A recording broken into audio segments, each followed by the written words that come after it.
welcome back. Oh, we're doing the Google memo, Sam. We're doing the Google memo. It's happening. Yeah, it's happening. All right, so let's just get into it. So I'm sure a lot of you saw all of the fuss and the brouhaha over a recent development that somebody at Google, an engineer who worked at Google, decided to send a memorandum, a manifesto, whatever you want to call it, about his views about diversity legislation within the company, how it impacted on the hiring process, and how he felt the sort of drive to encourage diversity was kind of misplaced and was creating more problems than it was actually resolving. Now, you probably saw how it was reported in the mainstream media, which was that this person had written an anti-diversity memorandum, which isn't what he did at all. You'll have heard that he wrote a manifesto that was anti-feminist. Absolutely didn't do that. Anti-women. Absolutely didn't do that. Something that said women were biologically inferior to work in the tech industry. And I'm telling you, it didn't do that either. Now, you'll have to take my word for it if you're the lazy type, because it is a lengthy document. We don't have time on the show to read the entire thing, but I will read you some choice extracts that should contradict those claims. Now, for me, I as far as I can tell, the issues stem primarily from what he said about moralizing diversity. So let me just find it for you. He said here that he wanted to demoralize diversity, as in to take the morality out of the issue. So it says, as soon as we start to moralize an issue, we stop thinking about it in terms of costs and benefits, dismiss anyone that disagrees as immoral, and harshly punish those we see as villains to protect the victims. And that seems to be the sentiment that ultimately has caused people to lose their minds and radically misinterpret what is actually said in this document. And it's a shame, because there are some good points here, none of which side actually with any particular kind of political leaning. So look, for example, if you go to the very start of the document, he says here that at Google, we talk so much about unconscious bias as it applies to race and gender, but we rarely discuss our own moral biases. Political orientation is actually a result of deep moral preferences and thus biases. Considering that the overwhelming majority of the social sciences, media, and Google lean to the left, we should critically examine these prejudices. Now, I certainly agree with this statement, and I've been told if you agree with anything in this manifesto, you're a misogynist. So I'm probably putting myself out there and risk getting myself into trouble. But that paragraph has absolutely, it chimes with me. It makes sense. I have no issue with that at all. In fact, I've said often on this show, the big bias now is just your political leaning. And we're not even doing nuance anymore. There's no political center. If you're right to the left, you're a Nazi. If you're left to the right, you're a libtard. That's it. That's the debate.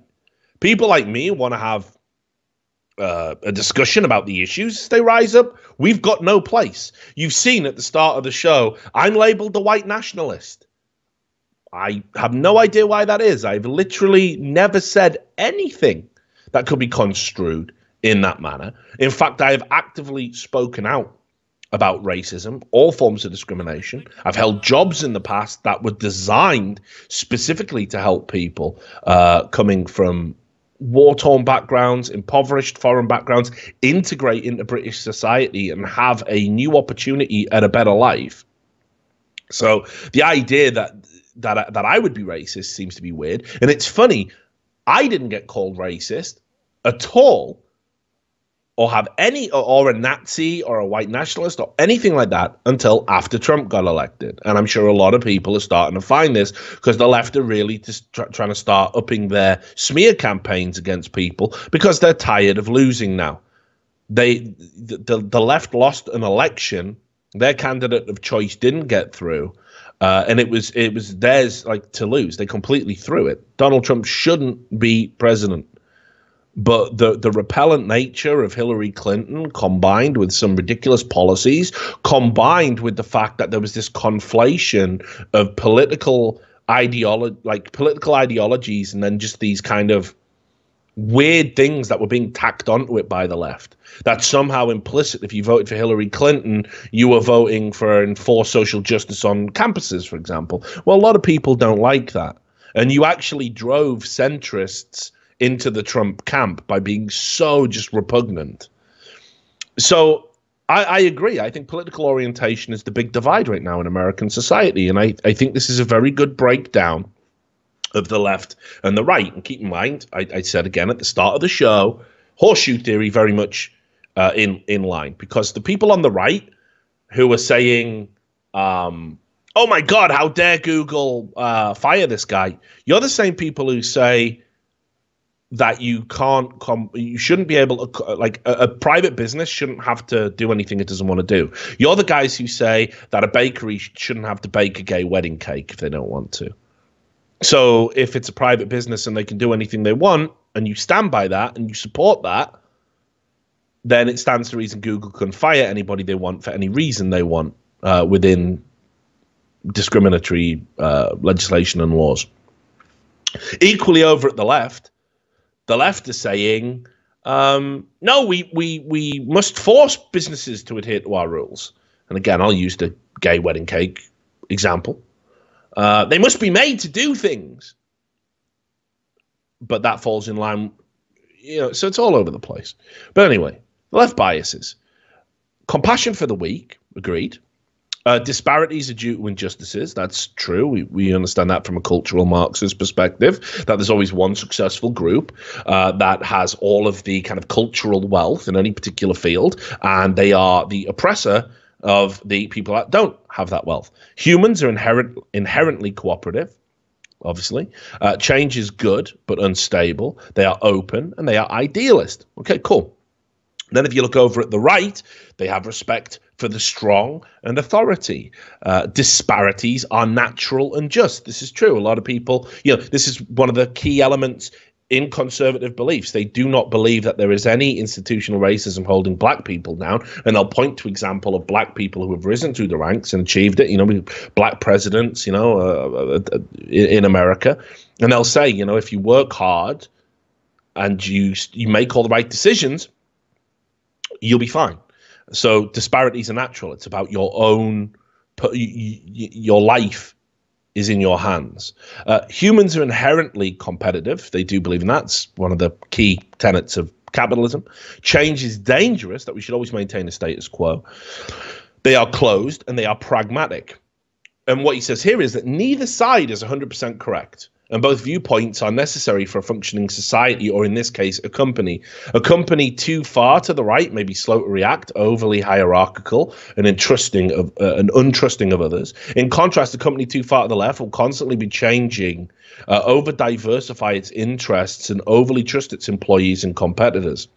Only facts and reason can shed light on these biases, but when it comes to diversity and inclusion, Google's left-leaning bias has created a politically correct monoculture and maintains its hold by shaming dissenters into silence. This silence removes any checks against encroaching extremist and authoritarian policies. For the rest of this document, I'll concentrate on the extreme stance that all differences in outcome are due to differential treatment and the authoritarian element that's required to actually discriminate to create equal representation. So here's the thing.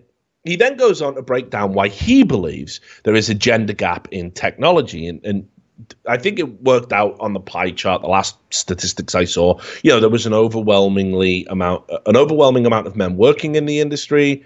Something like 70%, roughly 70-30 split. It might be 65-35, something like that. But the real issue was in the leadership roles, and that the management were overwhelmingly male. And he said here, of course, men and women experience bias, tech in the workplace differently, and we should be cognizant of this, but it's far from the whole story. On average, men and women biologically differ in many ways. These differences are not social constructs because they've been proven to be universal across human cultures. They often have clear biological causes and links to prenatal levels of testosterone. Biological males that were castrated at birth and raised as females often still identify and act like males. I've got to say at that point, I think that statement's a bit weird, and I think that's a really inelegant way to phrase trans individuals. So I don't, I think that's a really stupid thing to say. It's going to get everyone's hackles up. It's like it's kind of a grotesque assessment, and certainly not true. As people know, I've got lots of trans friends, and they've told me about what estrogen will do. Obviously, I've never had estrogen apart from that sandwich with the estrogen bread, but I've never had high levels of estrogen entered into my system. And they said it definitely changes your perspective and your outlook and how you behave. And they know because they've had both worlds, in a male or female transgender. So I don't believe that they often still identify and act like males. And I don't think there's any studies that necessarily verify that. It says the underlying traits are highly heritable, and they're exactly what we would predict from an evolutionary psychology perspective. So this is the key thing. This is where it gets drowned out in the noise, and this is why you should avoid making inflammatory statements in your generalizations. He says, no, I'm not saying that all men differ from women in the following ways, or that these differences are just. I'm simply stating that the distribution of preferences and abilities of men and women differ in part due to biological causes, and that these differences may explain why we don't see equal representation of women in tech and leadership. Many of these differences are small, and there's significant overlap between men and women, so you can't say anything about an individual given the population level distributions. So in other words, what that paragraph says is that these are generalities, but not a reflection of the individuals, and not even a reflection of my individual co-workers. That these are an average as laid across society as a whole, not Google. Right?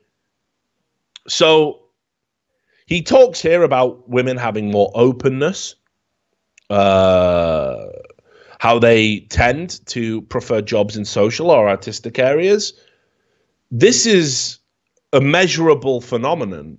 I don't claim to know why it happens, but I know by looking at the statistics that even after years of trying to drive women into STEM degrees, it hasn't happened. It's increasing. We're getting there. But there's nothing that says to me that there's some sort of cultural boogeyman that's preventing women doing it. In fact, all the doors are open. Women are being given grants now. Have some money. Please go do STEM so we can get the level of women, the ratios of women to men in these fields to a more balanced level, right? That's what people want. And the opportunities are there, but still what we find is overwhelmingly so, women prefer to move into other areas. I have no idea why that is. I don't know. Is it cultural? Is there something going on that I can't see? I don't claim to have the answers, but I do claim to have seen the data because I have. He says extroversion expressed as gregariousness rather than assertiveness, and women are more likely to have higher agreeableness. Don't know about that. Probably is a generalization. Women have a harder time negotiating salaries as a result of this nature. Now, if you let me see if I can find this for you. There was a study done. I think it was by Harvard, and let me just see if I can find it. Let me just see. Sorry about this, guys. I'm usually a bit more fluid, but it just came into my brain.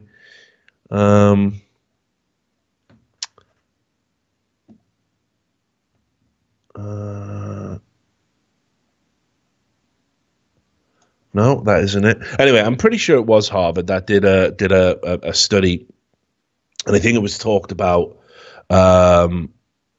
there was a survey as well that was done, so more of a sociological kind of thing. I think it was picked up on this article over here on Monster, looking at the title. I've got no idea if it's accurate or not. But here you go. So the survey, yeah, here we are. This is the survey. So it was talking about the pay gap, and they did a survey. Carol Frolinger, who is a managing partner of Negotiating Women, which is a firm specializing in training women to negotiate more effectively. I mean, it suggests to me if there's a business for that, there maybe is a discrepancy in negotiating techniques. Well, what Frolinger found over a survey of 500 women, which is a more than adequate sample size, that some women don't even negotiate at all when they go into these jobs because for whatever reason, only 16% of respondents to this survey would negotiate when a job offer was made. It says also, this is a study conducted by a woman for a firm that specializes in getting women into these jobs, a survey exclusively conducted of women. So please don't think I'm the big bad misogynist coming in. I'm simply quoting the findings of this study. Their findings were women are not as good at negotiating for themselves, but are really good at negotiating for others. So 15% of the respondents strongly believed they were effective negotiators, and that was based on them doing negotiations for other people. That actually, if you were to send a woman into a room and say, hey, get me a good deal, the woman would do really, really well. If you were to send that same woman into a room and say, negotiate a good deal for yourself, she wouldn't be as effective. Again, I don't know why that is. That is what this study found. 60% of the women surveyed said they take outcomes of salary negotiation personally, which is women believe that poor outcomes are a reflection of their overall value to an organization. So they're saying, while it is more than just salary, money is one indicator that contributes to a feeling of career success. I actually think a lot of men feel that way too. I think we'd find some common ground there. So that's what this study found. And as a result, they focused on some key areas for improvement if women want to go into these jobs. And they said, even though the pay gap is greatly lower at just base levels where you can't negotiate because of discrimination law, you can't pay a woman less money than you can a man to do a job. Once you get into managerial positions and there's leeway, you'll see it when you go for job interviews. It'll say the salary is between these two things, and that's commensurate on experience levels, how well you do in the interview, and negotiation. And as a result of this, yes, that contributes towards the perception there is a pay gap. Because of this it's a negotiation gap is what it is. Now, he's repeated that here, and people have gone fucking bananas. And I'm just saying the data is there. That's all, right? And look, I don't want to get into the whole facts do not care about your feelings. I don't want to say that. I think that's, it's so glib. But this is data. This is data that can't possibly be misogynistic in nature because it's entirely driven by women for women. And this is the issue. We can't talk honestly anymore. That if I was to come out and just say women are worse at negotiating, I'd be labeled a misogynist. Now, I'm not talking about it in general. I know I work with women. My boss is a woman. We have a great relationship. She's a tough cookie. I got no fucking doubt that she doesn't experience these problems. So maybe it's archetypes. I don't know. Again, I don't claim to have any of the answers. I just know what the data is. And I don't think anybody should be necessarily stigmatized for trying to have an honest conversation based around data. Then he goes on to talk about, men's higher drive for status, which I think is, again, an observable phenomenon. And then this is the key thing. Keep in mind, right, what did all of the things say? Sam, you remember, right? They said that he was anti-diversity, and he said women were biologically inferior. That's what they falsely reported, right? He hasn't said that, has he? Not so far. So can you explain to me why somebody who was anti-diversity would then include a chapter called non-discriminatory ways to reduce the gender gap? So he acknowledges there's a gap, and he is acknowledging that it needs to be fixed, and he's suggesting ways to fix it. He says here, I'll go over some differences in distribution of traits that I outlined above. And this is the way that we can increase women's representation in tech, but we don't have to resort to discrimination to do it. So he says here, we can make software engineering more people-orientated with pair programming, more collaboration. And unfortunately, there may be limits to how people-orientated certain roles in Google can be. We shouldn't deceive ourselves or students in thinking otherwise, blah, blah, blah. He says, we can try and find more work-life balance with the engineering job because men are more likely to throw themselves into their work because they're status-driven. He says that it even says here the male gender is currently inflexible, the way that they operate in work. And he says feminism has made great progress in freeing women from the female role. Men are still very much tied to theirs. If we as a society allow men to be more feminine, then the gender gap will shrink, although probably because men will leave tech. But it would still resolve that issue. So he talks again about Google's biases and what he thinks they are. He says that we're blind to these biases. He does a bit where he says we should stop alienating conservatives and right-leaning people. We should stop restricting programs and classes to certain genders or races. We should have an open and honest discussion about the costs and benefits of a diversity program, which is basically saying that what do we put all these resources and time and effort into it, and for what? Is it actually helping? And he even adds here, we should focus on psychological safety, not just race and gender diversity. And he says that we should focus on it because it has shown positive effects and wouldn't lead to unfair discrimination. We need psychological safety and shared values to gain the benefits of diversity. And then he says we should also be open about the science of human nature. Now, in the key takeaway is that he says we should treat people as individuals, right? So look, he says suggestions. I hope it's clear I'm not saying diversity is bad. All the press said this was an anti-diversity memo. I'm not saying diversity is bad. I'm not saying that Google or society is 100% fair, and I'm not saying we shouldn't try to correct existing biases. I'm not saying minorities have the same experience of those in the majority. My larger point is we have an intolerance for ideas and evidence that don't fit a certain ideology. I'm also not saying that we should restrict people to certain gender roles. I'm advocating for quite the opposite. Let's treat people as individuals, not just as another member of a group. That is tribalism. Okay.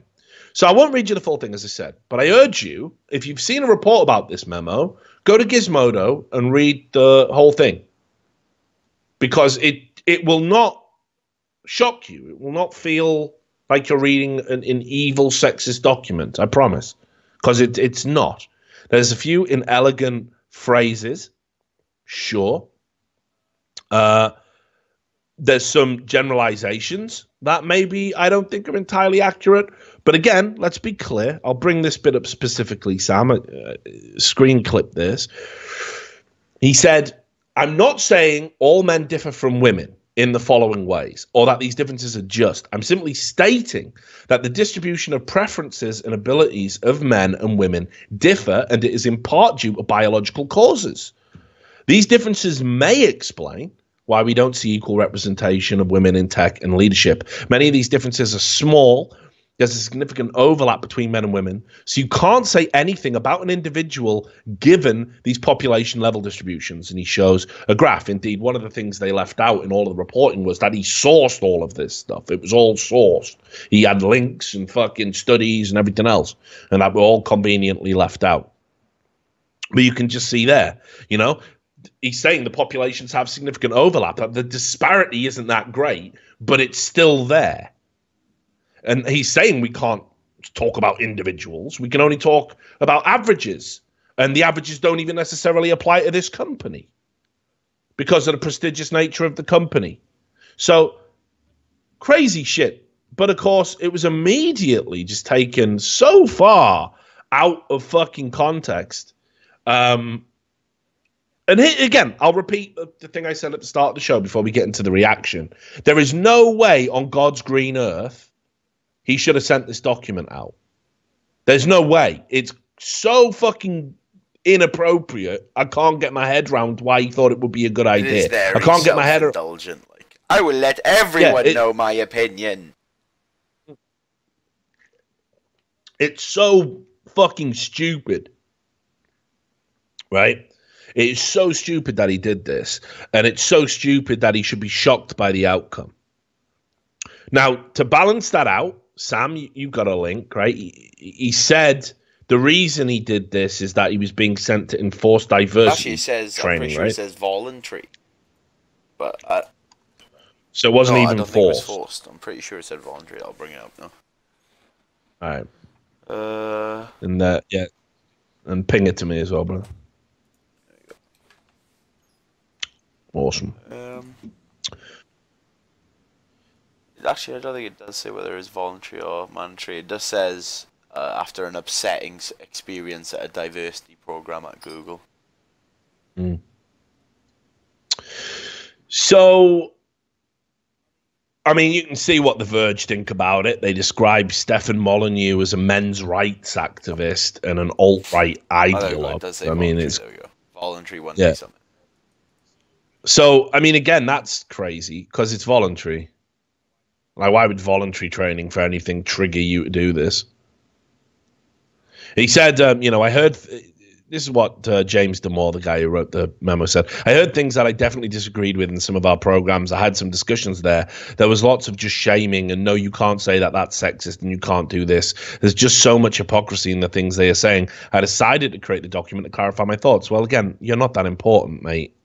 There's no fucking way on God's green earth that if you disagree with an overall direction at the company that you should send a manifesto out to all your co-workers to try and rally people. It's so, like you say, self-indulgence, a very apt description. And the fact that it wasn't even enforced diversity training, like, come on, you're there voluntary, you hear things you don't like, well, that's part of it. People discussing ideas. So I can't justify why he sent the document.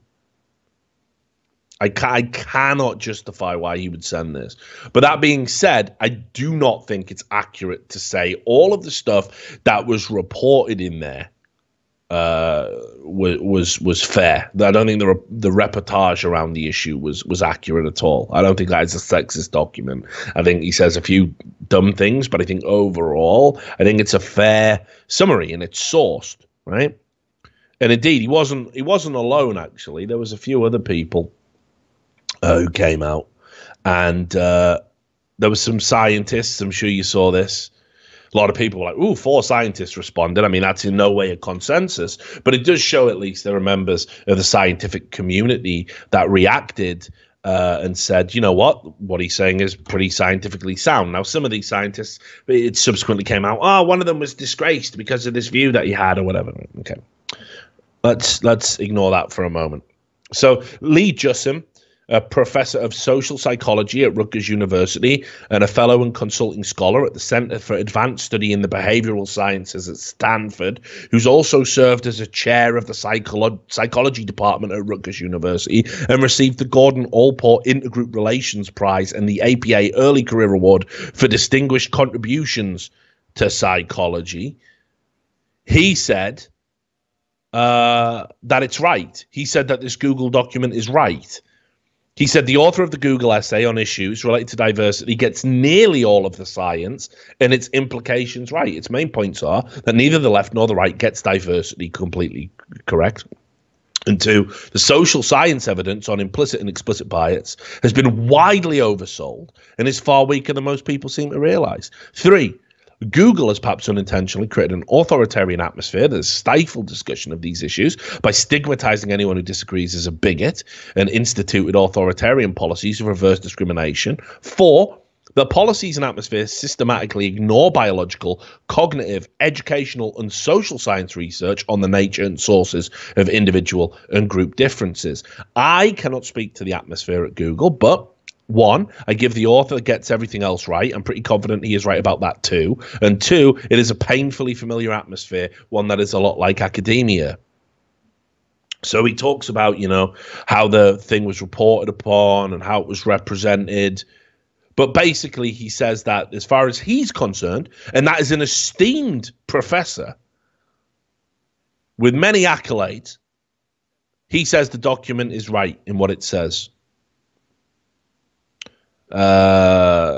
David P. Schmidt, bachelor's degree and PhD in personality psychology from the University of Michigan. He's authored and co-authored more than 50 peer-reviewed articles and book chapters. He's the founder and director of the International Sexuality Description Project. And the ISDP is among the largest ever cross-cultural research team involving over 200 psychologists from nearly 60 countries around the world, whose collaborative studies investigate how culture, personality, and gender combine to influence sexual attitudes and behaviors. He served 2 terms as a chair of the psychology department at Bradley University from 2005 to 2010.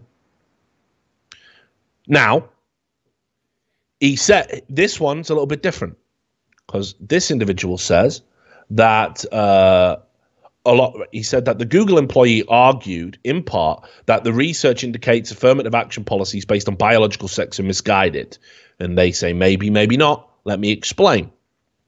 I think it's really important to discuss this topic scientifically, keeping an open mind and using informed skepticism when evaluating claims about evidence. In the case of personality traits, evidence that men and women may have different average levels of certain traits is rather strong. For instance, sex differences in negative emotionality are universal across cultures. So that's what he talked about in the memo when he said about empathy and people and that sort of thing. So he's saying that is universal in this person's experience, in the field they work in, with the expertise they have. They believe that to be accurate. Developmentally emerge across all cultures at exactly the same time, are linked to diagnose, not just self-reported mental health issues, appear rooted in sex differences in neurology, gene activation and hormones, and are larger in more gender egalitarian nations, and so forth. And he said, for a short review of this evidence, here's a link. You guys can go check it out. But it is not clear to me how much sex differences are relevant to the Google workplace. And this is where the individual objects. He says, even if the sex differences in negative emotionality were relevant to occupational performance, okay, the size of these negative emotion sex differences is not very large, typically ranging between small to moderate in statistical effect size terminology, accounting for less than 10% of the variance. So using someone's biological sex to essentialize an entire group of people's personality would be like operating with an axe. Not precise enough to do much good, probably will cause a lot of harm. Moreover, men are more emotional than women in certain ways too. Sex differences in emotion depend on the type of emotion, how it is measured, where it is expressed, when it is expressed, and lots of other contextual factors. So the takeaway there is that there are differences in sex, but to make these generalities in a way that it refers to a specific occupation is probably ill-informed and potentially dangerous. That's their expertise. At no point do they say that these differences don't exist. At no point, in fact, quite the opposite. They say you'll find it across all cultures. It's just their debate is whether or not it can be applied to the specific occupational, kind of outlook. Jeffrey Miller, evolutionary psychology professor at the University of New Mexico, author of The Mating Mind, Mating Intelligence, Spent, and What Women Want. His research in particular is focused on sexual selection, mate choice, human sexuality, intelligence, humor, creativity, personality traits, evolutionary psychopathology, behavior genetics, consumer behavior, evolutionary aesthetics, research aesthetics, virtue signaling, and effective altruism. And he did a podcast called The Mating Grounds. Okay. He agrees pretty much wholesale with the memo. He says that there are 2 core assumptions at the heart of the dogmatic approach to condemning the man who wrote the memo. And it's this: the human sexes and races have exactly the same minds, with precisely identical distributions of traits, aptitudes, interests, and motivations, and therefore any inequalities of outcome in hiring and promotion must be due to systemic sexism and racism. We saw a lot of people who criticized this memo say exactly that. But he also says But these same people are saying, on the other hand, the human sexes and races have such radically different minds, backgrounds, perspectives, and insights that companies must increase their demographic diversity in order to be competitive, and any lack of demographic diversity must be due to short-sighted management that favors groupthink. And he said the obvious thing is these two core assumptions are diametrically opposed, because they are. It can't be both. It can't be we need more diversity because we're only getting one set of perspectives, because we're not hiring women, minorities, whatever it is. But then you say, actually, we've all got the same mind, the same traits, and the same abilities. We're all the same. It's like, well, why would we bother then? There's no benefit if we follow that logic. So, and it's true. And he goes on to lay out, I mean, his is the longest write-up, why this is true, and he ends it by saying the evolutionary psychology research on sex differences is one of the best reasons to promote sexual diversity in the workplace, and one of the best reasons to expect that there may still be some inequalities of outcome in particular jobs, companies, and industries. And then finally, we have the Canadian Deborah So, who is a Toronto-based science writer, PhD in sexual neuroscience from the University of York. Her dissertation used 4 types of neuroimaging, including structural and functional MRI, to investigate brain differences associated with sexual orientation, paraphilias, which we love to talk about on the show, that's unusual sex interests, and hypersexuality.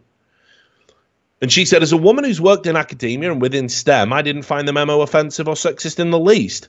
I found it to be a well-thought-out document, asking for greater tolerance for differences in opinion and treating people as individuals instead of based on group membership. Within the field of neuroscience, sex differences between men and women, when it comes to brain structure and function and associated differences in personality and occupational preferences, are just understood to be true because the evidence for them across thousands of studies is strong. This is not information that's considered controversial or up for debate. If you tried to argue otherwise off of purely social influences, you'd be laughed at. Sex researchers recognize that these differences are not inherently supportive of sexism or stratifying opportunities based on sex. It is only because a group of individuals have chosen to interpret them that way and to subsequently deny the science around them that we have to have this conversation at a public level.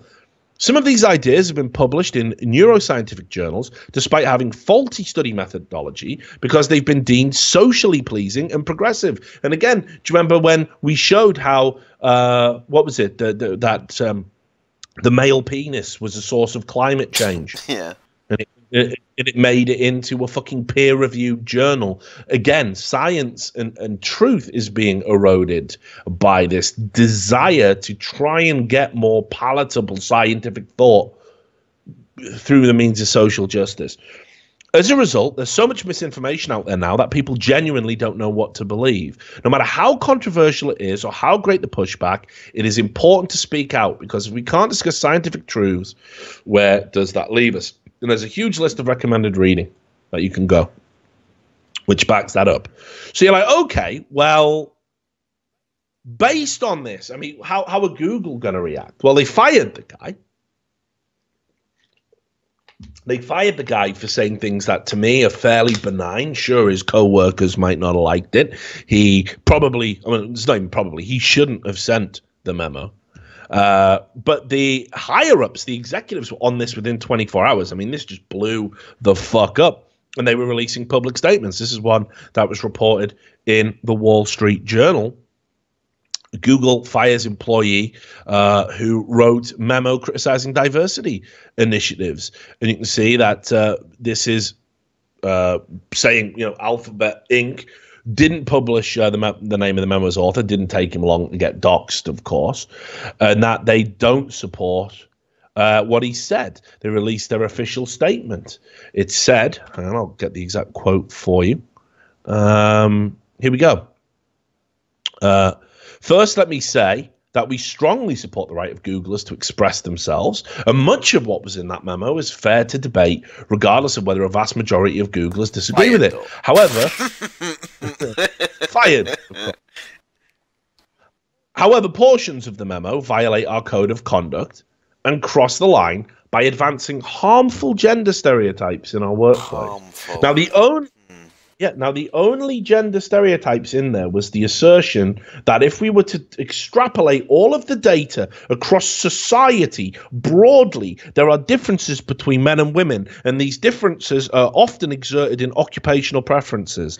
There isn't a single study that would prove different. Why are we having diversity drives if that isn't true? It's not up for debate. So why expressing that? That's the only difference that was stated in the memorandum. Why that would be harmful and why that would violate a code of conduct, I do not know. Our job is to build great products for users that make differences in their lives. To suggest a group of our colleagues have traits that make them less biologically suited to that work is offensive and not okay, but that didn't happen. It is contrary to our basic values and our code of conduct, which expects each Googler to do their utmost to create a workplace culture that is free of harassment, intimidation, bias, and unlawful discrimination, they said of the left-leaning company that forced out a guy for expressing an opinion they didn't like. The memo has clearly impacted our co-workers, some of whom are hurting and feel judged based on their gender. Guess all of that stuff about feelings and empathy was completely wrong, wasn't it? Our co-workers shouldn't have to worry that each time they open their mouths to speak in a meeting, they have to prove that they are not like the memo states, being agreeable rather than assertive, showing a lower stress tolerance, or being neurotic. At the same time, there are co-workers who are questioning whether they can safely express their views in the workplace. They too feel under threat, and this is also not okay. People must feel free to express dissent. So to be clear again, many points raised in the memo, such as the portions criticizing Google's training, questioning the role of ideology in the workplace, and debating whether programs for women and undeserved groups are sufficiently open to all, are important topics. The author had a right to express their views on those topics. We encourage an environment in which people can do this, and it remains our policy to not take action against anyone for prompting these discussions. The past few days have been very difficult for many at the company, and we need to find a way to debate issues on which we might disagree while doing so in line with our code of conduct. I'd encourage each of you to make an effort over the coming days to reach out to those who might have different perspectives, and I will be doing the same. Sure you will. And once they've been identified, you'll drive them home. I have been on work-related travel in Africa and Europe the past few weeks, and have just started my family vacation. I have decided to return tomorrow, as clearly there's a lot more to discuss as a group, including how we create a more inclusive environment for us all. So that was their official response. Now, again, it sounds fair on the surface, but then it kind of starts going into a strange place after that, right? Like, that does sound fair. I agree. I think he totally violated the code of conduct. I can't even believe that there's a company out there that encourages its employees to, do you know what I mean? Like, just to say, hey, got some thoughts on a hot button topic, just send me a manifesto about it. Like, what the fuck? Like, that's insanity. No company should operate like that.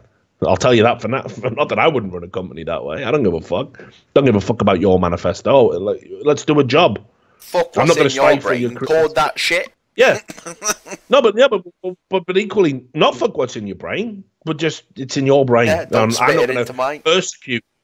Yeah, I'm not going to persecute you, or if we disagree, and maybe over a few beers or over a lunch, we can talk about that shit, and we have differences, and understand that if we do have differences, it will not impact on your career whatsoever. But ultimately, do I want you to write me a fucking manifesto and send it to me? No, I don't give a fuck, mate. Sorry.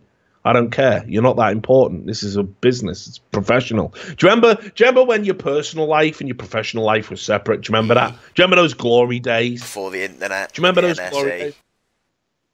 It's right. Here's when it started to get eroded, because obviously I used to hold, managerial positions, and we were always told that never go out drinking with the staff. What? Except maybe at the Christmas party, and even then, most managers I knew were more like chaperones. Yeah. It was lame as fuck, and I used to think to myself, like, whatever happens to just being able, like, hey, we're out now.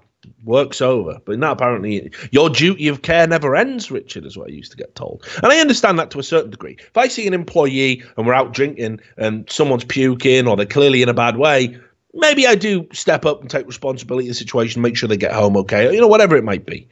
Think of a fucking scenario. But the idea that, like, I should be taking information and applying it to the workplace. Fuck that noise. And then people just gave that up. People just gave that little freedom away. And then it was now your social media scrutinized by your employers. Why? Why is that all right? Why is anything I post on my Facebook or Twitter or anything, what's that got to do with my ability to do my job? Oh, but you said something that reflects badly on us. Does it? I mean, does it really reflect on you?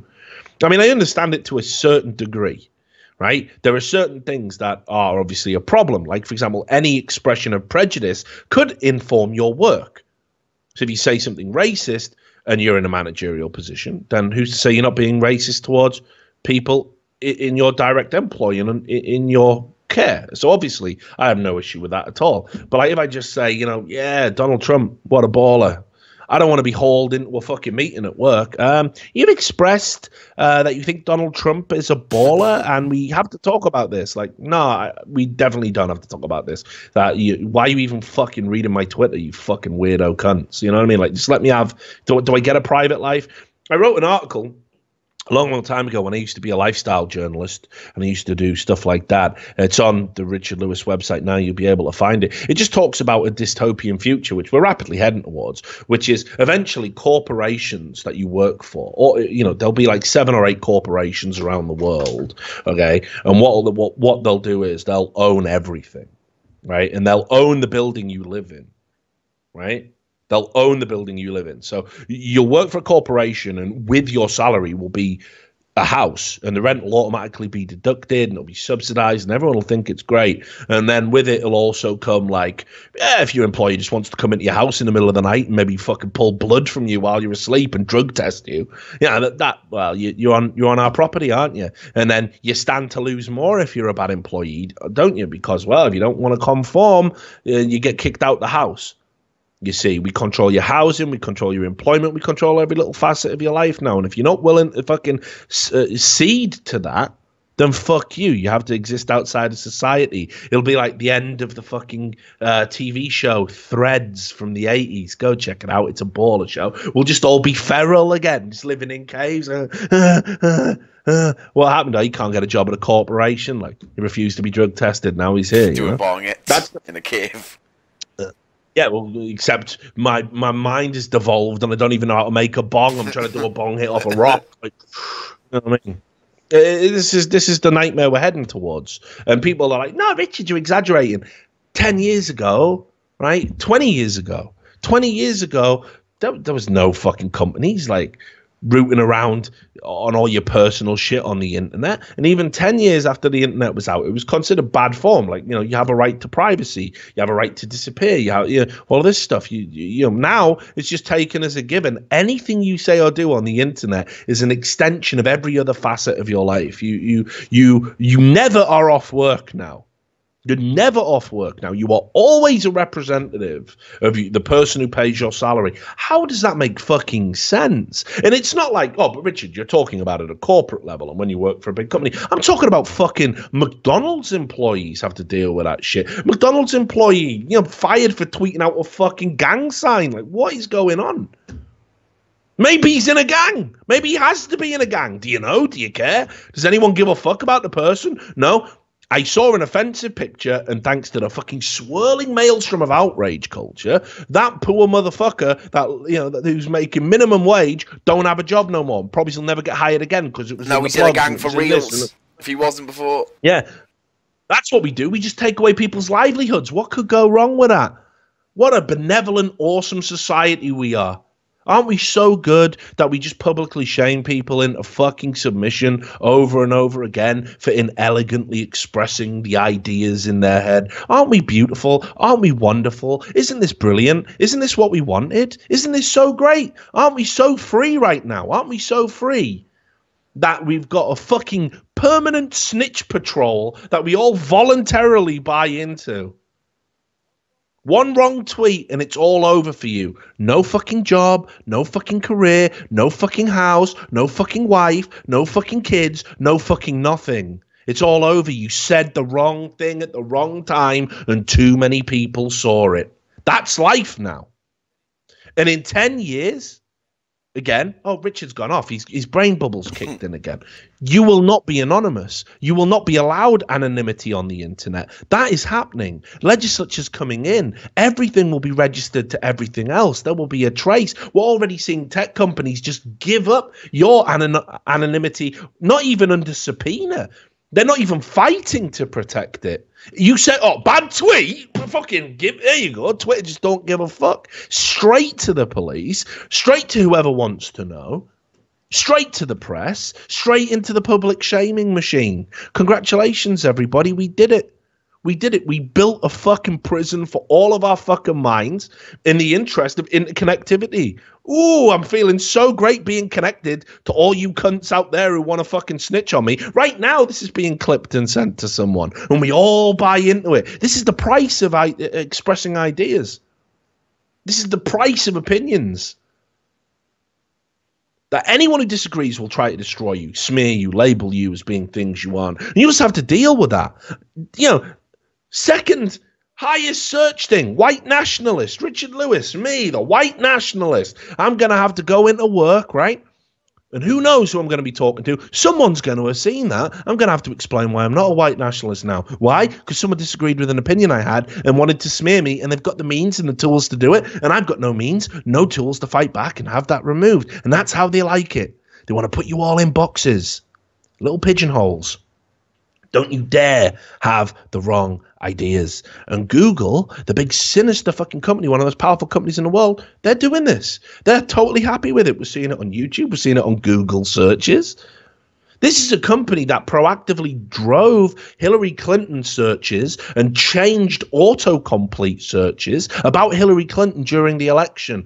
Ooh, could they be a bias just a tad? I guess this guy was just mentally ill making up this leftist liberal bias thing. No, it's all right. It's all right. Back to Snitch Patrol. So anyway, look, sorry, went off on a tangent. Again, a clip tangent. A clip tangent that'll probably cost me my job because that's what we do now. It's all right. Don't worry. I deserve to starve. I said something you don't like. So, as I said, I thought that was a fair and reasonable breakdown, you know, about the Google memo and why they decided to fire the guy. But then this shit happens over at Fortune. This is the CEO, Susan Wojcicki. I can't even say her name. That's probably sexist and racist, isn't it? Wojcicki. Wojcicki? Anyway. Susan. Susie Wojcicki. Don't call her that. Right? This is the YouTube CEO, and she responded to the Google anti-diversity memo, opens up with a didn't happen. Nice. Yesterday, after reading the news, my daughter asked me a question. Mom, is it true that there are biological reasons why there are fewer women in tech in leadership? Lord, did it too. Does she go to school with that kid who fucking invoked the Geneva Convention at school? Have you got a book to publish?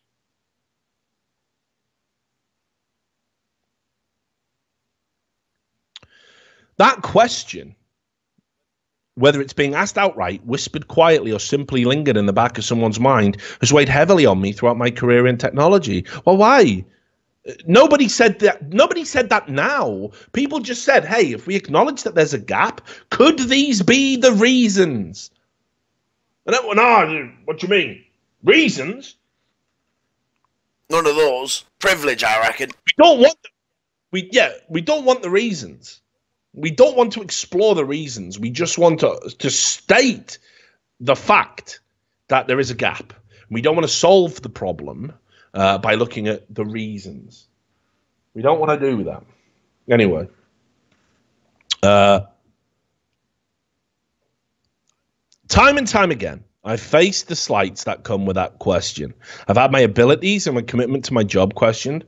I've been left out of key industry events and social gatherings. I've had meetings with external leaders where they primarily address the more junior male colleagues. I've had my comments frequently interrupted and my ideas ignored until they were rephrased by men. No matter how often this all happened, it still hurt. Now, you might remember she actually did an interview where she talked about getting, I think it was man interrupted. She did this interview where she said if anybody interrupts her, it's a sexist microaggression. The implication being that only a man would interrupt a woman. Rude people interrupt other people. That's the reality. You're telling me a woman has never interrupted anyone else ever in the history of the world? You're telling me you've never been interrupted by a woman? Are they suffering internalized misogyny? But they work in the same area you do. So to say that is kind of dismissive and reductive, right? I don't know. Whole thing seems kind of crazy. When I saw the memo that circulated last week, I once again felt that pain. And I empathized with the pain that it must have caused others. I thought about the women at Google who are now facing a very public discussion about their abilities.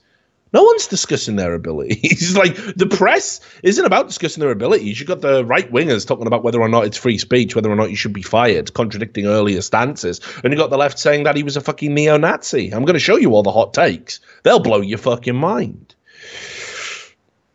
Anyway, sparked by one of their own co-workers, I thought about the women throughout the tech field who are already dealing with the implicit biases that haunt our industry, now confronting them explicitly. I thought about how the gender pay gap persists in tech, despite declining in other STEM fields, how hard we've been working as an industry to reverse that trend, and how this was yet another discouraging signal to young women who aspire to study computer science. And as my child asked me the question I long sought to overcome in my own life, I thought about how tragic it was that this unfounded bias, it's unfounded that there's any differences between men and women, was now being exposed to a new generation. Some of those responding to the memo are trying to defend its authorship as an issue of free speech. As a company that has long supported free expression, yeah, you really do that. Yeah, I can tell that by the way that certain channels get demonetized. I can tell that by the way certain channels get shut down. I can tell that by the way certain videos get fucked algorithmically, how certain people have their subs mysteriously unsubbing from their channels to stifle growth. It's strange, isn't it, how all that free expression of yours has led to a fundamentally broken YouTube system with bugs that have only kind of arisen in the last 18 months to 2 years. Very strange, isn't it? Because you're all about that freedom of expression, though. That's why you recently rolled out a whole new fucking set of rules, which basically allow you to put any content that people complain about in a content gulag where it cannot be seen and cannot earn money. While people may have a right to express their beliefs in public, that does not mean companies cannot take action when women are subjected to comments that perpetuate negative stereotypes about them based on their gender. Everyday companies take action against employees who make unlawful statements about co-workers or create hostile work environments. Everyone also does seem to have forgotten he made a bunch of stereotypes about men too. He made a bunch of stereotypes about the left, a bunch of stereotypes about the right. He said men are more likely to be status-driven because of testosterone. Can I be where are all the offended men? Anyway, for instance, what if we replaced the word women in the memo with another group? Yeah, what if we did? What if the memo said that biological differences among Black, Hispanic, or LGBTQ employees explain their underrepresentation in tech and leadership roles?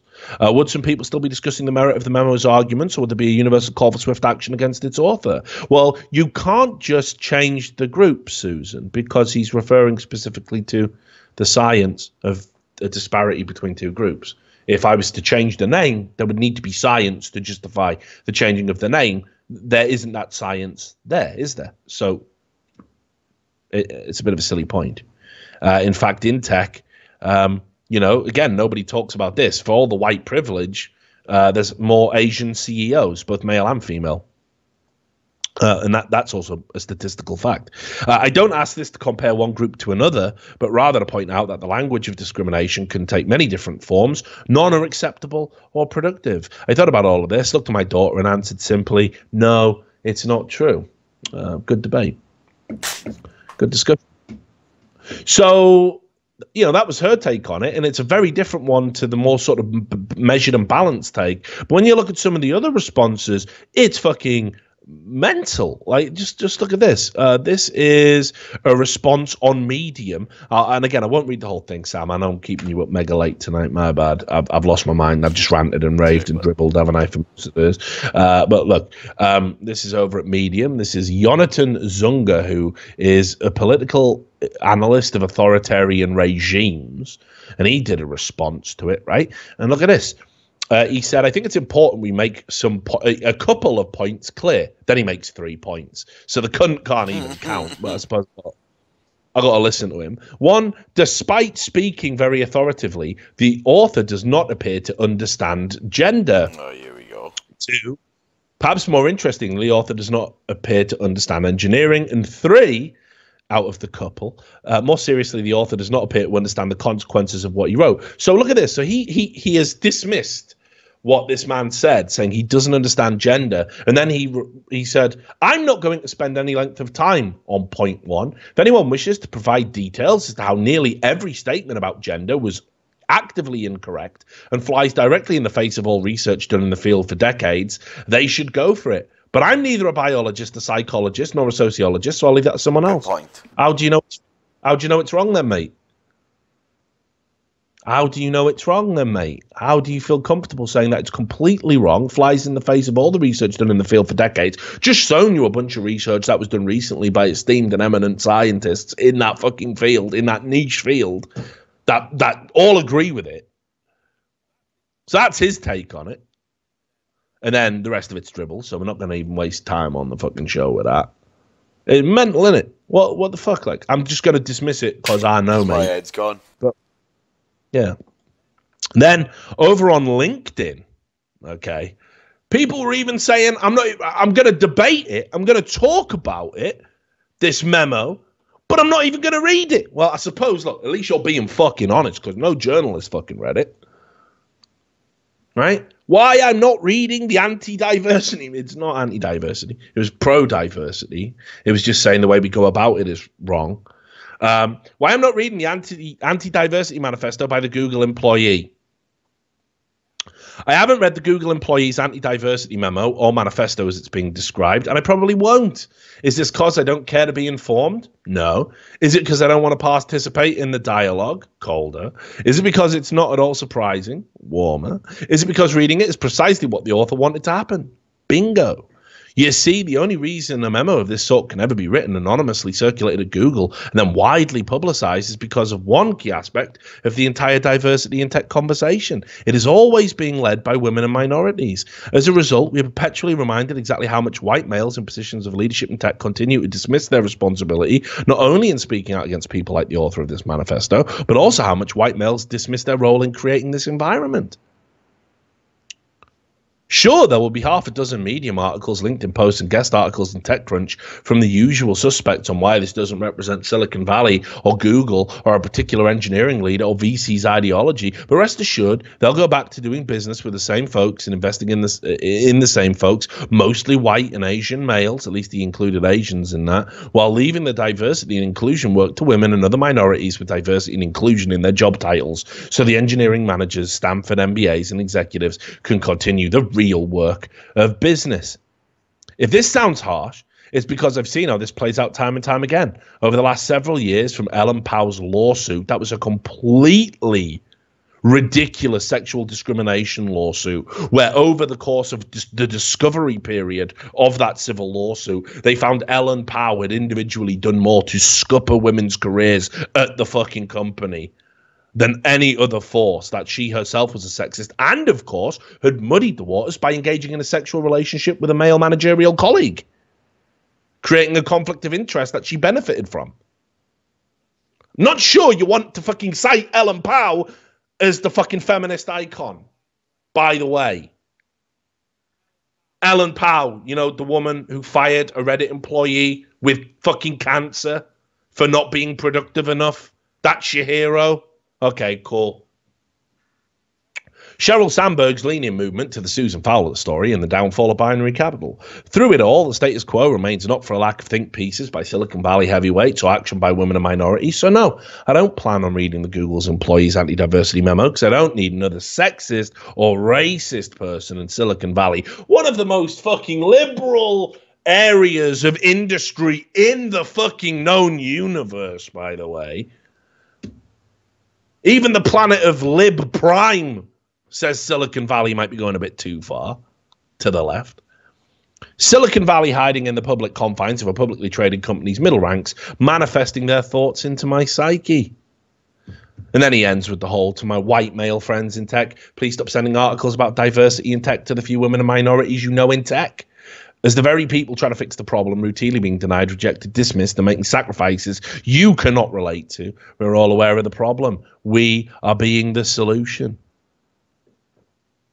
Good old ally there. So as you can see, loads of fucking hot takes, but surely people would see through the nonsense. Surely people outside of Silicon Valley would sit down, read the memo, say, yeah, there's one or two things that were stupid and inelegantly phrased, but in general, the memo is sort of well-intentioned. It addresses that there's a need to fix diversity. It addresses that diversity is good, and it tries to point to some of the issues, why maybe there is a gap, and what we can do to fix it. Again, I'll keep repeating it. Shouldn't have sent it. Retarded thing to do. But certainly the idea that it's an anti-diversity memo and it's completely sexist is just not a representation of reality. Unless, of course, the definition of sexism now is to acknowledge any difference between the genders. If that is, you know, I mean, it's such a logically flawed premise. Like, why are we arguing about how many genders there are if they're all the same anyway? Do you know what I mean? It's so logically fucked up that if you can't say there's a difference in genders, but whatever. So let's have a look at this guy. This is Alex Hidalgo. Well, what have you got to say about it, Alex? I'm sure you're a genius. This is the day-to-day business of a major tech company. I mean, it isn't. It's quite exceptional. That's why it blew up in the media. By publishing that memo, the dude wasn't just holding on to shitty ideas. He was committing violence. He was. Words and ideas are violence. Remember that, folks.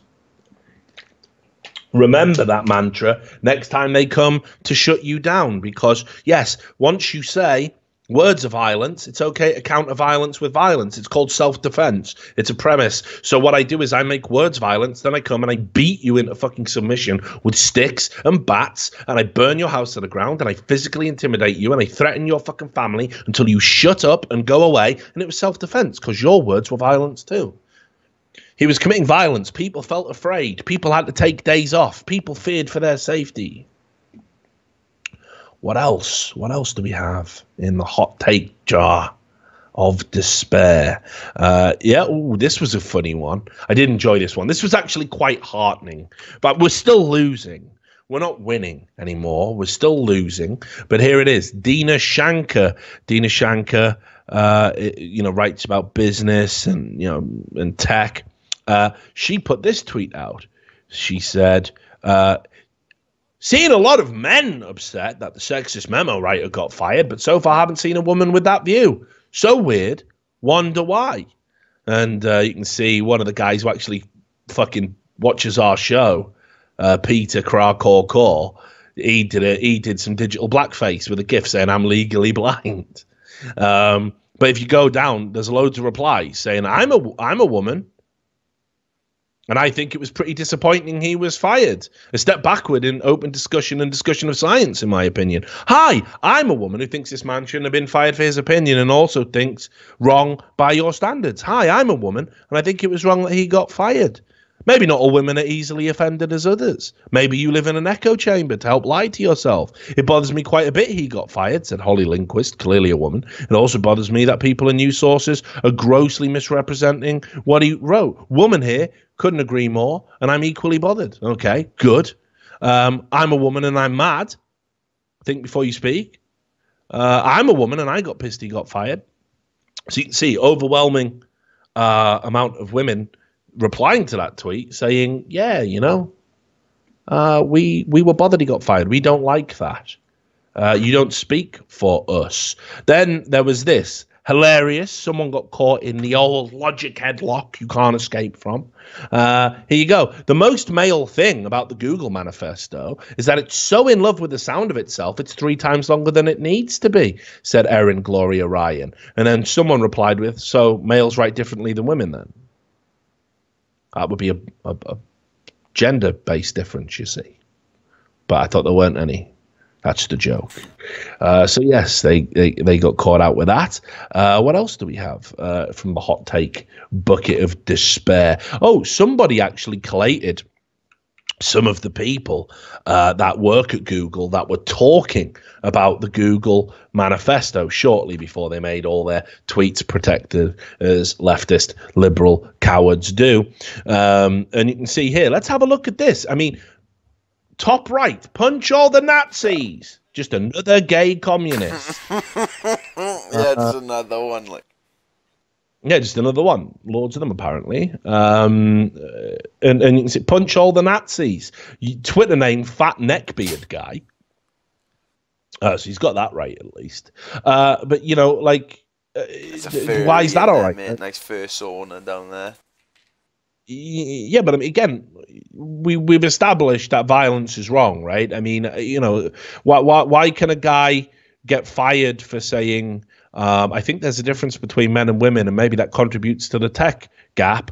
And then a guy says, oh, hey, I want to punch all the Nazis. I want to commit actual acts of violence against people I disagree with. And Google are like, yeah, that's fine. That's fine. That's all about that. Nobody should feel threatened for expressing different ideas, but I want to punch them. You know, so you can see here, people look. Danielle Brown down there is the person driving the diversity and inclusion. You know, look, these look like a diverse bunch. What are we talking about? Polyamorous, queer, autistic, trans, lesbian. Sorry, well, you tick every box. Polyamorous, you know, queer, autistic, trans, lesbian. Yeah, you know, I mean, seriously, like, if there wasn't diversity policies going on here, then these people wouldn't have a job, right? I mean, what? Polyamorous, where's the queer, autistic, trans, lesbian, mate. I don't know. I don't know why you put that in your bio, right? But look, but that's what I'm saying. These people, to me, represent a slice of diversity. I wouldn't consider these, you know, cis white males. It shows that Google's hiring policy does have to hire people from different backgrounds, right? Their existence is proof of that, surely. You know, you all work for Google. Do you really think Google's discriminatory? Now, here's the next thing. Other Google employees started talking about how they wanted to make lists for people who held these opinions. Now, understand the implications here. We're going to get into this in a moment. Google's a pretty big company, guys. I don't know if you know this, but Google's a big company. Google's a big fucking company. Google's a powerful company. It's the most popular search engine. It controls the flow of information to your brain. It controls the flow of video content you watch through fucking YouTube, right? And these people work for that company and are given autonomy in their day-to-day work. You should be concerned when people say shit like this and they work for Google. I hope these people are going to get fired as well, by the way, because this is fucking worrying. You know, there are certain alternative views, including different political views, which I do not want people to feel safe to share here. My tolerance ends at my friend's terror. You can believe that women or minorities are unqualified all you like. That was never stated at all. Minorities weren't even brought into it. And nobody said that people were unqualified. Qualifications exist completely externally to the debate. I can't stop you. But if you say it loud, then you deserve what's coming to you. Yes, this is silencing, and I intend to silence these views. They are violently offensive. Take your false equivalence and your fake symmetry and shove them hard where the sun doesn't shine. Oh, and in the hope of short-circuiting some tediousness, this has nothing to do with being a conservative or whatever. I'm fine with conservatives, but they must actually have human souls. So he's of the belief that, you can hold these opinions and be inhuman. He works for Google. He has dominion over what you read when you search for things. He can talk to people who maybe affect what you look for at YouTube. He has the ability to censor you. That's good to know, right? I mean, like, he seems a nice, well-balanced chap, reasonable to a fault. Then there's another one. I am considering creating a public inside Google document of people who make diversity difficult. Please share here any suggestions, criticisms, or words of warning. I am thinking of something like a Google doc that accepts comments and which calls out those Googlers who repeatedly made public statements that are unsupported of diversity with links to those statements so readers can decide for themselves. The list will be open to contributions from others, but I personally will be the judge of what is included and what is excluded. Man. Seems reasonable. I will do my best to represent the individuals fairly, compassionately, and in context. I'm sure you will, Kim. I'm sure you will. I expect the list to start with just a handful of people, and if it ever grows to more than 0.5% of Googlers, I will delete it as a failed idea. Things I'm still pondering. Should inclusion on the list require something resembling a trial? Fucking hell, who made this one a judge? Right? Why isn't this person being disciplined? This definitely goes against your code of conduct, Google. I'm expecting this person to be crying publicly about how they were fired very soon. That is totally against any code of conduct internal to any company. And then it said, should people be removed after some period of time if they start behaving better? Utter madness. There's another one. Why not? These aren't isolated, Sam. These aren't isolated. These are again. This is a general consensus going on. One of the great things about Google's internal communication mechanisms, G+, mailing lists, etc., is that as a manager, I can easily go and find out if I really want to work with you. When we're chatting for 30 minutes because you want to join my team, you're going to be on your best behavior.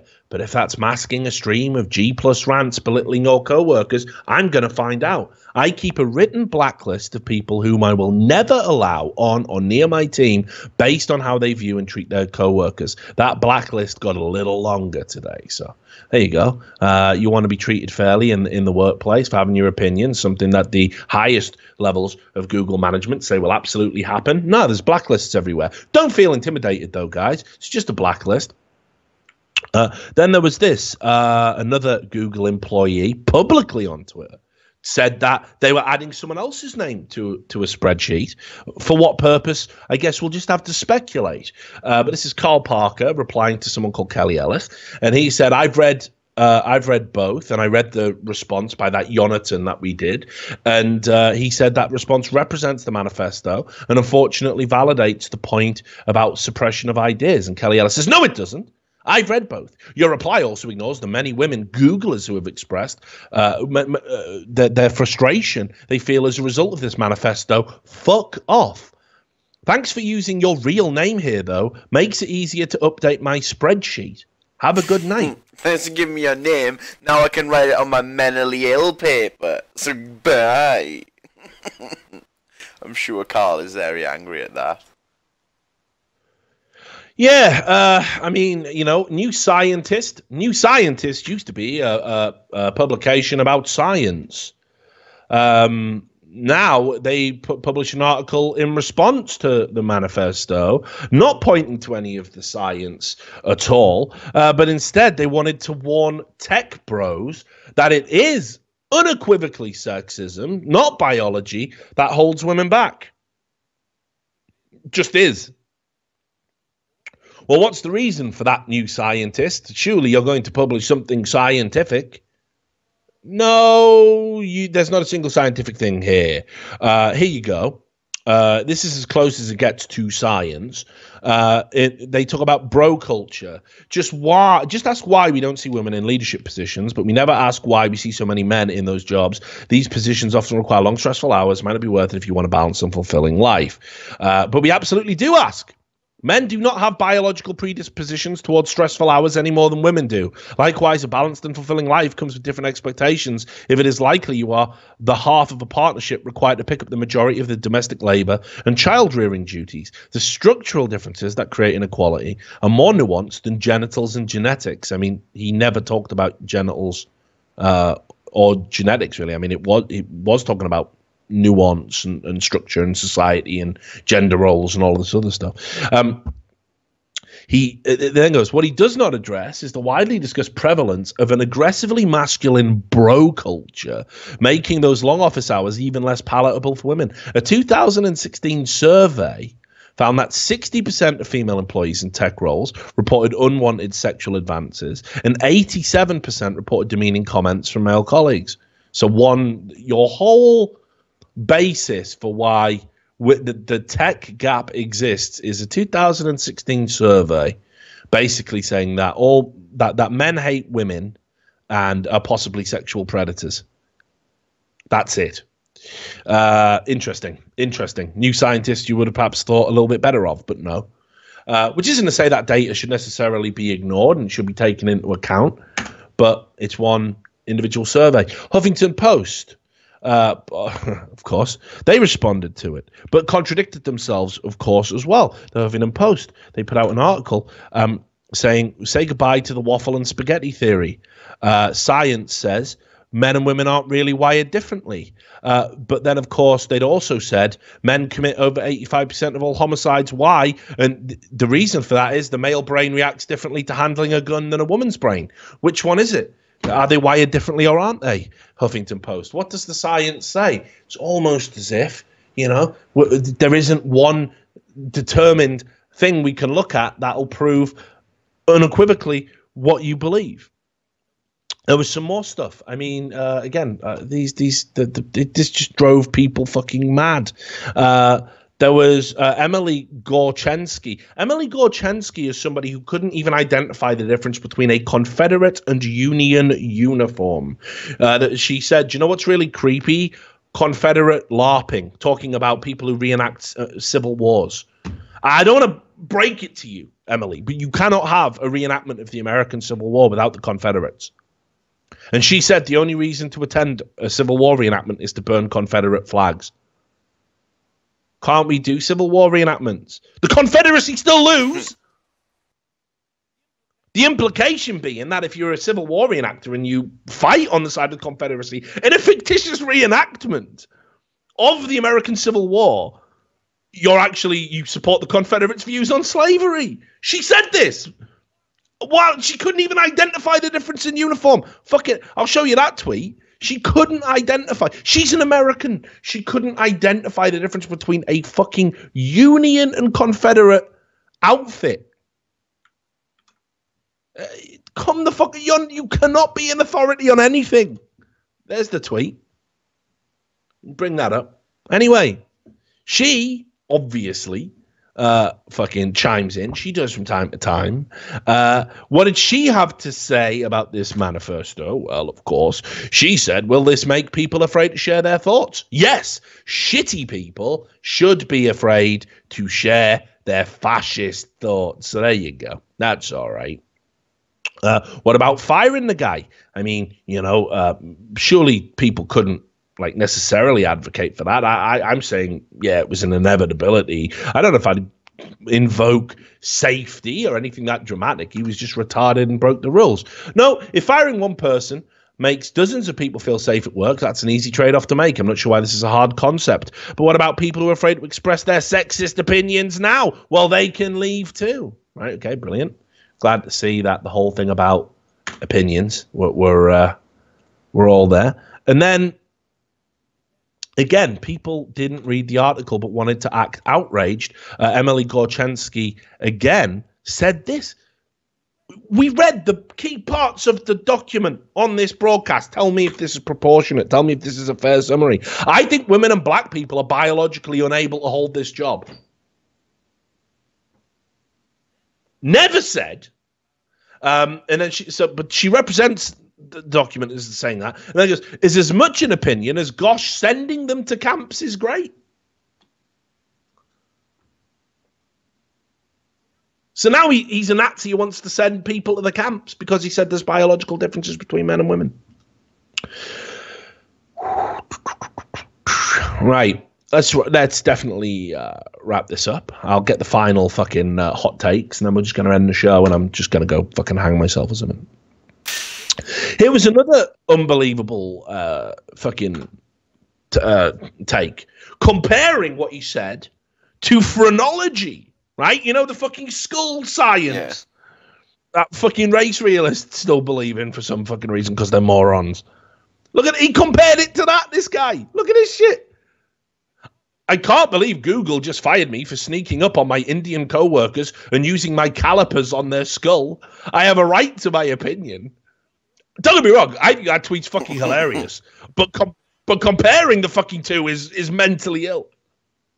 So someone said evolutionary psychology is not the same as scientific racism. Nothing he said is remotely like phrenology. This is a straw man argument.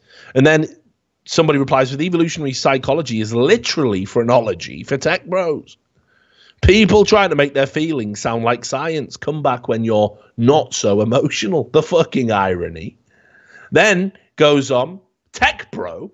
Countless studies validate the claims made, and these studies were conducted by men and women of varying races around the world. No, they don't. You're literally being a science denier right now. Stop shrieking, you emotional fool. You're the one shrieking. You literally... Exactly right. You literally are supporting pseudoscience. You irrational, screaming Haradan. Facts don't care about your feels. It's true. I'm just stating it in a way that you people do. Science isn't on your side. You guys are promoting evolutionary psychology, which is a pseudoscience. Nothing you can say will change that it is an academic laughing stock, said the guy who probably believes in white privilege based on a sociological interpretation. You people, you guys, who? Evolutionary psychologists. The other option is social constructionism. You think that's not a joke? Evolutionary psychology is a joke. Social construction is literally the academic consensus. You science denier, you're like a creationist. Reasonable, right?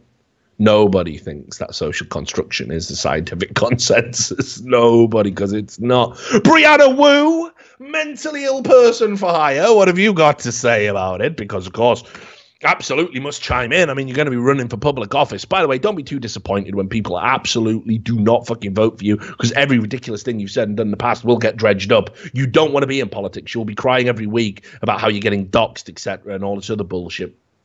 But, you know, how about it? I look forward to the fucking dumpster fire that is that. Brianna Wu. Growing up in Mississippi, I went to school with people in the Ku Klux Klan. And the defense from the Klan is identical to the Google Memo guy. What? No, it's not. What are you talking about? Also, you didn't go to school with it. No, what? The school kids in the Klan? What fucking world is this? Little fucking 8-year-olds walking around with fucking hoods on. Gonna burn me across. Gonna burn me across. What is that? So anyway, right? The key takeaway was because there were scientific studies that backed this up, people then started to do. Do you remember what the left criticized the right for? The left criticized the right for denying science. They say, oh, you don't believe in the 97% of scientists that say climate change is real, you fucking science deniers. Why do they deny science? Why do you deny science? Well, all of a sudden, science is the fucking enemy. All those genders. yeah, now, yeah, right? Now, all of a sudden, science is the fucking enemy because it suits the argument for science to be the enemy. Just read you a bunch of fucking scientists that agree and all of this stuff. And here's just an article just to show you how inconsistent even one publication can be on this issue. This is Slate. We love Slate. They're mentally ill. It still amazes me that Christopher Hitchens used to write there. I'm glad, actually. You know what? I thought this the other day, Sam. Total aside. I'm glad Hitchens is dead. No, hear me out.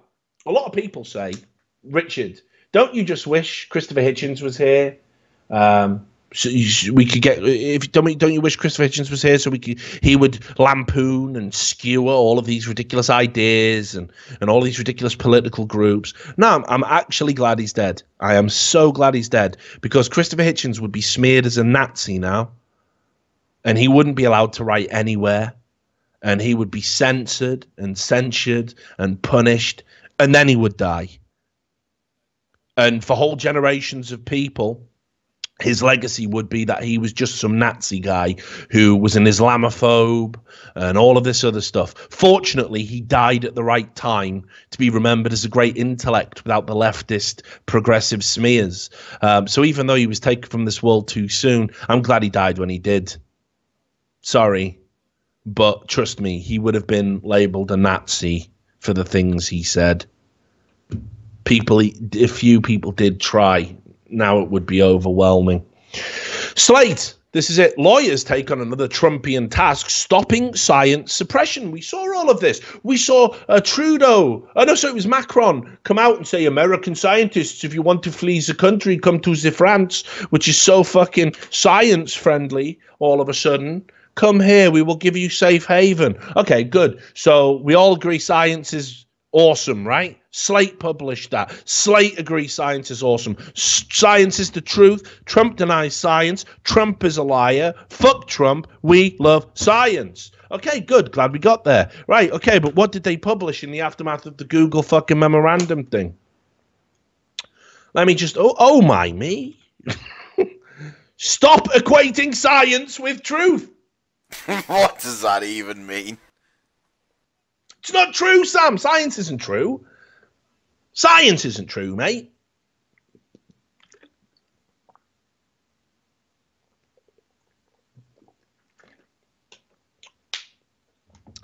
Science can't be true. How can it be true? So here you go. This article, the central premise of which is that basically science itself is biased. Here we go. I'll read you. I struggled with this article. It made me want to claw my own fucking eyes out of my head and smash my head off this desk until I died. But I'll just try and, get the strength up again. Most saliently, in the context of the Google memo, our scientific educations almost never talk about the invention of whiteness and the invention of race in tandem with the early scientific method, which placed a high value on taxonomies, which unsurprisingly and almost certainly not coincidentally supported prevailing social views. We don't talk about that because that's bollocks. You can also see here, it says here, science's greatest myth is that it doesn't encode bias and is always self-correcting. Well, yeah, true science is done that way. Social science, not so much. True science is you test the hypothesis, and if it's wrong, you change the hypothesis to reflect reality. What social sciences do and what leftists do is they test the hypothesis, and if it's proven wrong, they change reality so the hypothesis is right. It's actually anti-science. This is why science has greater value now than ever before. They bring up, again, what this has to do with the Google memo, I don't know. Brings up Thomas Jefferson. Thomas Jefferson said black people were inferior to the whites. Of course, this apparent inferiority never stopped Jefferson from repeatedly raping his wife's half-sister, Sally Hemings, herself a product of rape. Jefferson is remembered as a great thinker. When one reads his writing about race, it becomes immediately evident that rather than being much of a scientist, he was a biased white supremacist who hid behind science as a shield. Yeah, we kind of moved on a little bit since then. I don't know if you noticed. Kind of moved on a little bit since those days.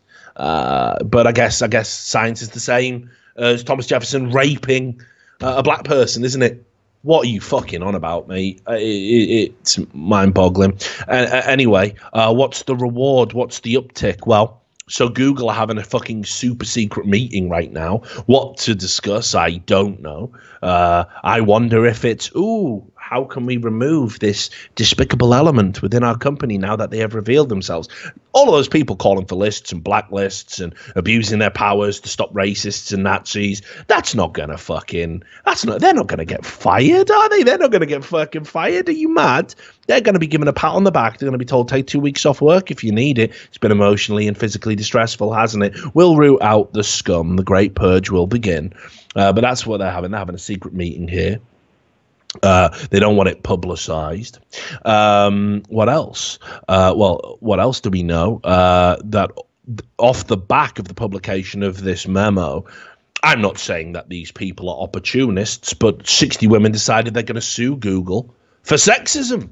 So Google, a company that just fired somebody who wrote a memo that wasn't anti-diversity, but were happy to pretend it was, just to keep the fucking status quo and keep everything harmonious because there was one or two sentences in it that were questionable. Basically, their reward for doing that and being, good and saying we stand by diversity and all of this stuff is to get sued, to get a class action suit. And they're going to use all of the noise and all of the attention that this memo story has brought. They're going to use all of that to fucking basically win. They're going to get Google to settle. They're going to make a bunch of money. Again, don't want to say it's opportunism. Why would I possibly say that? Meanwhile, we've also got, the knowledge that YouTube are making it look like, hey, we support diversity of opinions and thought. Well, Google said, you remember, they bought something, the Perspective API. They got that comment filtering system. Harmful Opinions has talked extensively about this, way more than I have. I think we talked about it on this podcast, but they did. They bought this Perspective API. Well, let's have a look. What does it mean? WikiLeaks put this tweet out in the brouhaha. This is how they're going to improve conversations online. If you type the sentence, the US government is corrupt, it's 71% likely to be perceived as toxic. If you type the US government is wonderful, of course, it's 0% likely to be toxic. I wonder what else they could use this technology for.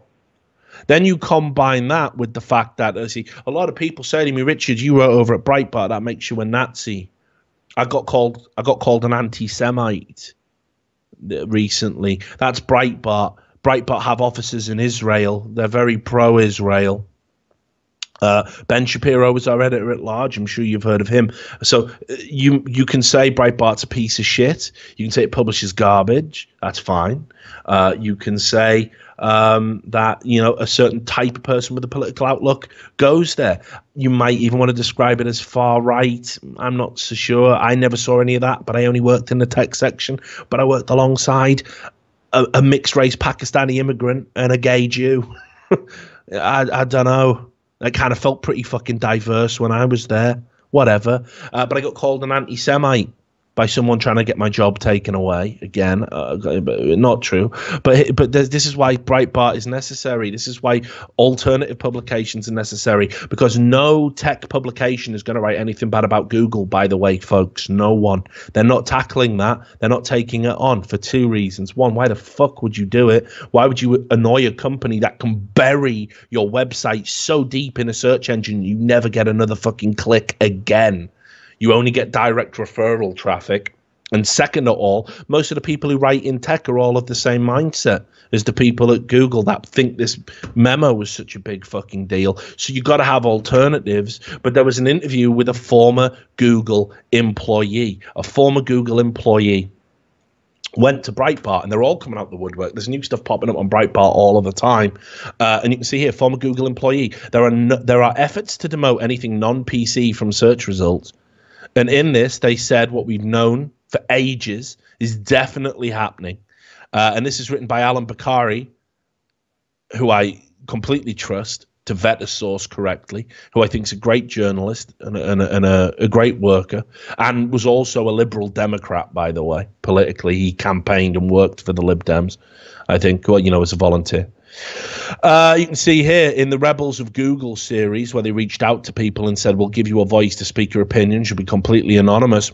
You said here, a number of friends have privately confirmed this to me, that they're tampering with the search engine results on YouTube and Google. I know there are efforts to demote anything non-PC, anti-communist, and anti-Islamic terror from search results. To what extent that has been successful, I don't know. He said he had personally witnessed efforts from leftists within Google to bias YouTube's algorithms to push anti-PC content off the platform's related videos. I read an internal mailing list email from social justice warriors absolutely incensed that when they put a video out, say, for example, a Sargon of Akkad video appearing as a video related to one of their favorite SJW vloggers would appear. This is what happens when you have an unbiased algorithm, which at the time was true. I don't have to tell you that. In that email, the SJW was quite literally asking that the related videos function be perverted so that such a thing would stop happening. Now, think about the technology they just introduced, which is if I go to a Sargon of Akkad video, I got to get an Anita Sarkeesian response forced down my throat. This is to stop extremism, but you can't do it the other way around. They're actively stopping that. This is confirmed by an employee. You can take this with a pinch of salt. It's an anonymous source. I certainly trust Alan Bakari. I trust this report. And I think finally, in fact, no. Oh, no. Yeah, finally. Obviously, Mr. Damore has been out doing interviews. I'll just read you this. Why are Google all up in arms about it? Why are the high CEOs coming back from personal vacations that they probably only get to take once every 5 fucking years to come back and deal with this bullshit? Well, in a transcription for an interview with Jordan Peterson, who obviously said that this was ridiculous, and again got castigated for it. Think about his background. He's somebody who was for 20 years studied authoritarian regimes and means of control and psychology.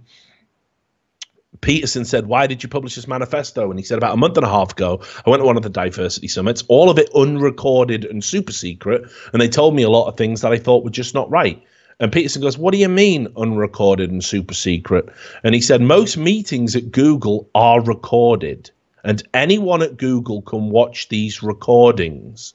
We're trying to be really open about everything except for this. They don't want any paper trail for these things. They are telling us about a lot of these potentially illegal practices that they've been doing to increase diversity, basically treating people differently based on what their race or gender are. And Peterson says, why? And he goes, well, I think they're doing that because it's illegal. Some of the internal polls showed that there were a large percentage of people who agreed with me on the document. And if everyone got to see this stuff, then it would really bring up some criticism. Fuck all of that noise. Why are Google recording employee meetings and letting anyone at the company watch the recordings? What the fuck is this?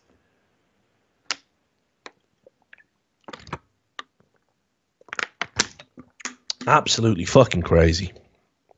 So there you go. So that's the memo furor. I'd like to say in a nutshell, but we went on for 2 hours, so it wasn't in a nutshell.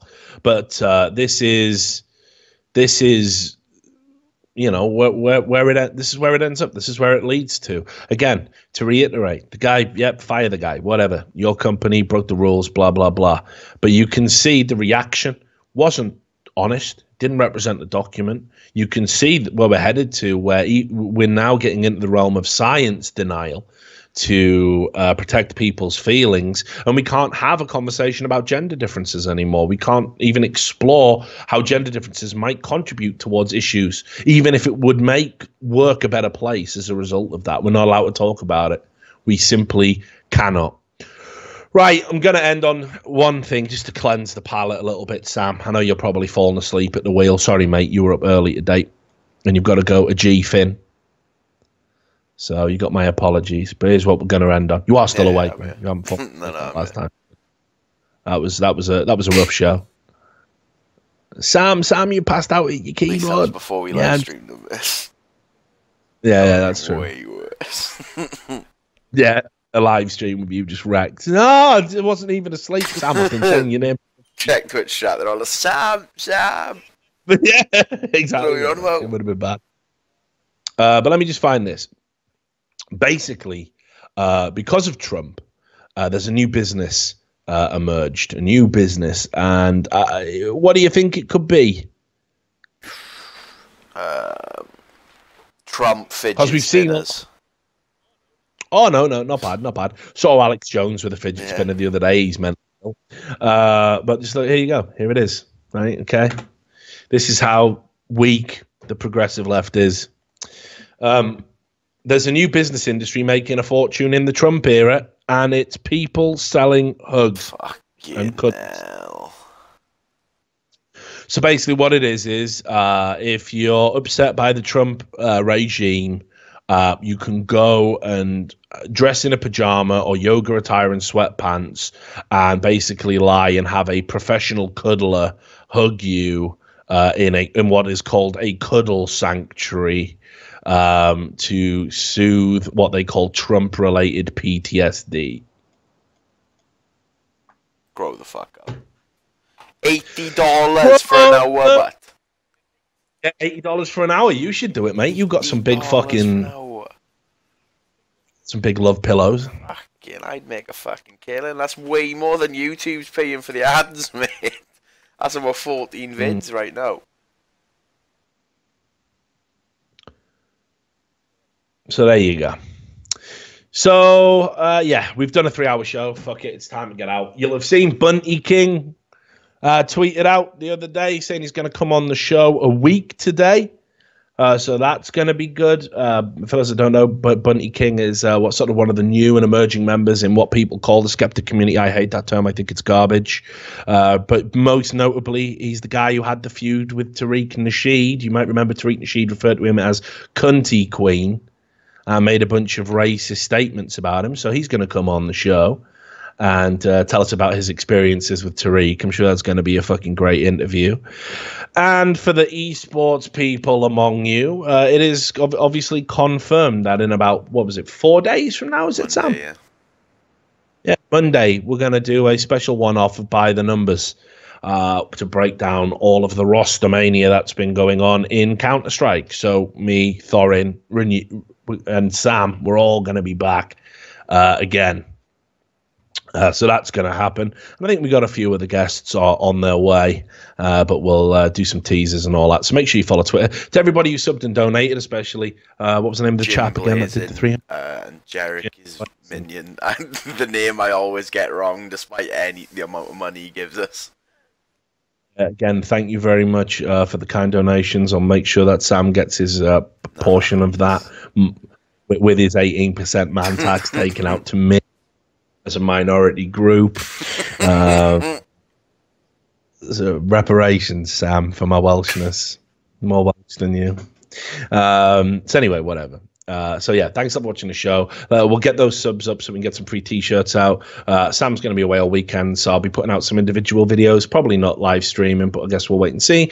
Until the next time, take care of yourself. Try not to be too disheartened like I am. It's a sick, sad world, but we're going to have to just, get to the end. We're just going to have to do it. But I'm rapidly losing faith. I can't pretend that I'm not. I tried, guys. I tried. See you next time.